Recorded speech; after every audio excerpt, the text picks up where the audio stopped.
ಅಸ್ಸಲಾಮು ಅಲೈಕುಂ ರಹಮತುಲ್ಲಾಹಿ ವಬರ್ಕಾತುಹು. ಇವತ್ತು ಮುಳಬಾಗಿಲು ತಾಲೂಕಿನ ಖದೀಮ್ ಈದ್ಗಾ ಅಂದರೆ ಅಂಜುಮನ್ ಈದ್ಗಾನಲ್ಲಿ ಅಂದರೆ ನಮ್ಮ ತಾಲೂಕಿನ ಎಲ್ಲ ನಮ್ಮ ಬಾಂಧವರು ವಾಸಿಸುವ ಎಲ್ಲ ಗ್ರಾಮಗಳಲ್ಲಿ ಎಲ್ಲೆಲ್ಲಿ ಈದ್ಗಾ ಇದೆ ಅಲ್ಲಿ ಸಾಮೂಹಿಕ ಪ್ರಾರ್ಥನೆ ಮಾಡಿದ್ದಾರೆ. ಅದೇ ದಿಸೆಯಲ್ಲಿ ನಮ್ಮ ಮುಳಬಾಗಿಲು ನಗರದ ಅಂಜುಮನ್ ಈದ್ಗಾ ಶ್ರೀನಿವಾಸಪುರ ರಸ್ತೆಯಲ್ಲಿರುವ ಈ ಅಂಜುಮನ್ ಈದ್ಗಾನಲ್ಲಿ, ಅದೇ ರೀತಿ ನಮ್ಮ ಮಕ್ಕಾ ಈದ್ಗಾನಲ್ಲಿ, ಅದೇ ರೀತಿ ಮೊಹಮ್ಮದಿಯ ಈದ್ಗಾನಲ್ಲಿ, ಅದೇ ರೀತಿ ಅರಬ್ಬಿ ಮದ್ರಸಾ ಅಲ್ಲಿ, ಇನ್ನೂ ಹಲವಾರು ಕಡೆ ಇವತ್ತು ನಮ್ಮ ಎಲ್ಲ ಸಮುದಾಯದ ನಮ್ಮ ಎಲ್ಲ ಅನುಯಾಯಿಗಳು ಇವತ್ತು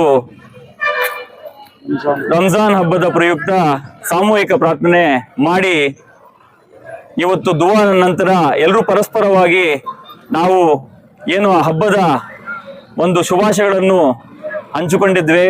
ಈ ಸಂದರ್ಭದಲ್ಲಿ ಏನು ಕೇಂದ್ರದಲ್ಲಿ ಈ ಕಪ್ಪು ಪಟ್ಟಿ ಕಟ್ಟುವ ಮುಖಾಂತರ ಕೇಂದ್ರದಲ್ಲಿ ಏನು ನಮ್ಮ ವಕ್ಫ್ ಆಸ್ತಿಗಳ ವಿರುದ್ಧ ಆಸ್ತಿಗಳು ಏನು ಸಾವಿರಾರು ವರ್ಷಗಳ ಹಿಂದೆ ನಮ್ಮ ಸಮುದಾಯದ ಒಂದು ಏಳಿಗೆಗಾಗಿ, ಸಮುದಾಯದ ಒಂದು ಮುಂದಿನ ಭವಿಷ್ಯಕ್ಕಾಗಿ ದಾನ ಮಾಡಿದ್ದು ಏನಂದ್ರೆ ವಕ್ಫ್ ಅಂದ್ರೆ ಸಮುದಾಯಕ್ಕಾಗಿ ಉಪಯೋಗಕ್ಕಾಗಿ ಕೊಟ್ಬಿಡೋದು. ಅಂದ್ರೆ ಯಾವುದೇ ಸರ್ಕಾರಗಳು ಕೊಟ್ಟಿರೋದಲ್ಲ ಆಸ್ತಿಗಳದು, ಅದು ಕೊಟ್ಟಿರೋದು ಒಂದು ಖಾಸಗಿ ವ್ಯಕ್ತಿಗಳು ಸಮುದಾಯದ ಒಂದು ಭವಿಷ್ಯಕ್ಕಾಗಿ, ಸಮುದಾಯದ ಒಂದು ಭವಿಷ್ಯತ್ತಿನಲ್ಲಿ ಅವ್ರಿಗೆ ಅನುಕೂಲ ಆಗ್ಲಿ, ಎಲ್ಲ ರೀತಿ ಅವ್ರಿಗೆ ಅನುಕೂಲ ಆಗ್ಲಿ ಅಂತ ಒಂದು ಉದ್ದೇಶದಿಂದ ಇವತ್ತು ವಕ್ಫ್ ಆಸ್ತಿಗಳಾದಂತಹ ಇದು ಈದ್ಗಾ, ಇದು ನಾವು ಪ್ರಾರ್ಥನೆ ಮಾಡಿದೀವಿ. ಈ ಈದ್ಗಾ ಒಂದು ವಕ್ಫ್ ಆಸ್ತಿ, ಒಂದು ಮಸೀದಿ ಇರ್ಬೋದು, ಒಂದು ಕಬ್ರಸ್ತಾನ್ ಇರ್ಬೋದು, ಒಂದು ದರ್ಗಾ ಇರ್ಬೋದು, ಒಂದು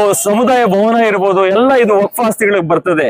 ಅದನ್ನ ಇವತ್ತು ಕೇಂದ್ರದಲ್ಲಿರುವ ಬಿಜೆಪಿ ಸರ್ಕಾರ ಇವತ್ತು ನಮ್ಮ ಅಲ್ಪಸಂಖ್ಯಾತರಿಗೆ ಅಂದ್ರೆ ವಿದೇಶಗಳಲ್ಲಿ ನಮ್ಮ ಮುಸಲ್ಮಾನ್ ಬಂದವ್ರಿಗೆ ನೋಡಿದ್ರೆ ಅವ್ರಿಗೆ ದೊಪ್ಕೊಳ್ಳೋದು, ಅವ್ರಿಗೆ ಒಳ್ಳೆ ಒಂದು ವಿಶ್ವಾಸ, ಅವ್ರ ಜೊತೆಯಲ್ಲಿ ಹೋಗ್ಬಿಟ್ಟು ಬಿರಿಯಾನಿ ತಿನ್ನೋದು, ಅವ್ರು ನೋಡಿದ್ರೆ ನೀವು ಫೋಟೋಸ್ ನಲ್ಲಿ ವಿಡಿಯೋಸ್ ನಲ್ಲಿ ನೋಡಿದ್ರೆ ದೇಶದ ಆಚೆ ಒಂದ್ ತರ ಇರ್ತಾರೆ ಅವರು, ದೇಶದ ಒಳಗಡೆ ಒಂಥರ ಇರ್ತಾರೆ. ಇವತ್ತು ಈ ಈದ್ಗಾನಿಂದ ಯಾರಿಗೂ ತೊಂದರೆ ಇಲ್ಲ, ಅಂದ್ರೆ ಇದು ವಕ್ಫ್ ಆಸ್ತಿ, ಈ ಆಸ್ತಿನಿಂದ ಯಾರಿಗೂ ತೊಂದರೆ ಇಲ್ಲ. ಆದ್ರೆ ಈ ಆಸ್ತಿಗಳಿಗೆ ತೊಂದರೆ ಮಾಡ್ಲಿಕ್ಕೆ ಕೊಟ್ಟಿರುವ ಏನು ಕೇಂದ್ರ ಸರ್ಕಾರ ಇದೆ, ದಯವಿಟ್ಟು ಆ ವಕ್ಫ್ ಏನು ಮಸೂದೆ ಇದೆ ಅದನ್ನು ವಾಪಸ್ ಪಡಿಬೇಕು. ಯಾಕಂತ ಹೇಳಿದ್ರೆ ನಾವು ಉಗ್ರ ಹೋರಾಟ ಮಾಡ್ಬೋದಾಗಿತ್ತು, ನಾವು ರಾಷ್ಟ್ರ ಮಟ್ಟದಲ್ಲಿ ಇಡೀ ಮುಸಲ್ಮಾನ್ ಬಂದರು ಹೋರಾಟ ಮಾಡ್ಬೋದಾಗಿತ್ತು.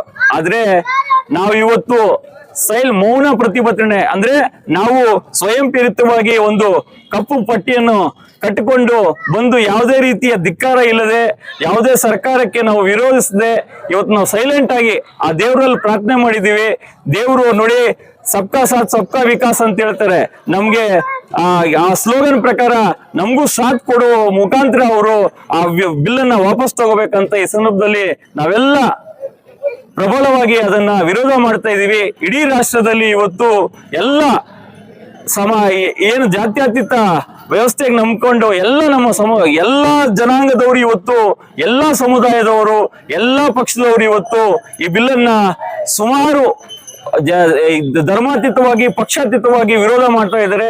ಅದಕ್ಕೆ ಎಲ್ಲ ನಮ್ಮ ಸಮುದಾಯದ ಪರವಾಗಿ ಈ ಏನು ವಕ್ಫ್ ಬಿಲ್ಲನ್ನ ಯಾರ್ಯಾರು ವಿರೋಧ ಮಾಡ್ತಾ ಇದ್ದಾರೆ, ಎಲ್ಲ ಪಕ್ಷಾತೀತವಾಗಿ ಎಲ್ಲ ಪಕ್ಷಗಳಿಗೆ ಇದಕ್ಕೆ ವಿರುದ್ಧ ಯಾರ್ಯಾರು ಇದ್ದಾರೆ ಅವ್ರಿಗೆಲ್ಲ ನಾನು ವಿಶೇಷವಾಗಿ ಧನ್ಯವಾದ ತಿಳಿಸ್ತಾ, ಕೂಡಲೇ ಇಂತಹ ಬಿಲ್ಲನ್ನು ಏನು ನಮ್ಮ ರಾಜ್ಯ ವಿಧಾನ ಮಂಡಲದಲ್ಲಿ ಮಂಡನೆ ಮಾಡಿ ಇವತ್ತು ಅದನ್ನ ತಿರಸ್ಕಾರ ಮಾಡಿದ್ದಾರೆ. ಅದೇ ರೀತಿ ಕೇರಳನಲ್ಲಿ ತಿರಸ್ಕಾರ ಮಾಡಿದ್ದಾರೆ, ತಮಿಳುನಾಡಿನಲ್ಲಿ ತಿರಸ್ಕಾರ ಮಾಡಿದ್ದಾರೆ, ಹಲವಾರು ರಾಜ್ಯಗಳಲ್ಲಿ ವೆಸ್ಟ್ ಬೆಂಗಾಲ್ ನಲ್ಲಿ ತಿರಸ್ಕಾರ ಮಾಡಿದ್ದಾರೆ. ಇವತ್ತು ಏನು ನಮ್ಮ ಮೇಲೆ ಬಲವಂತವಾಗಿ ಇಂತಹ ಬಿಲ್ಗಳನ್ನು ತಗೊಬಂದು ನಮ್ಮ ಮೇಲೆ ಅನ್ಯಾಯ ಮಾಡ್ಲಿಕ್ಕೆ ಹೊರಟಿದ್ದಾರೆ. ಅದನ್ನ ನಾವು ತೀವ್ರವಾಗಿ ಖಂಡಿಸ್ತಾ ಇದ್ದೀವಿ. ಮುಂದಿನ ದಿನಗಳಲ್ಲಿ ಮೋದಿ ಅವರು ಕೂಡ ಇದನ್ನು ಪರಿಗಣಿಸಿ ಇದನ್ನ ಅವರು ಕೂಡ ತಿರಸ್ಕಾರ ಮಾಡಿ ಕೈ ಬಿಡ್ಬೇಕಂತ ಈ ಸಂದರ್ಭದಲ್ಲಿ ಹೇಳ್ತಾ ಇದ್ದೀವಿ. ಧನ್ಯವಾದಗಳು. ಪ್ರತಿಯೊಬ್ಬರು ಕೂಡ ಈ ದೇಶದ ಮತ್ತು ಪ್ರಪಂಚದ ಎಲ್ಲ ಮುಸಲ್ಮಾನ್ ಬಾಂಧವರಿಗೆ ನಮ್ಮ ಮುಳಬಾಗಿಲು ಕಡೆಯಿಂದ ವಿಶೇಷವಾಗಿ ರಂಜಾನ್ ಹಬ್ಬದ ಹಾರ್ದಿಕ ಶುಭಾಶಯಗಳು ತಿಳಿಸ್ತಾ ಇದ್ದೀನಿ.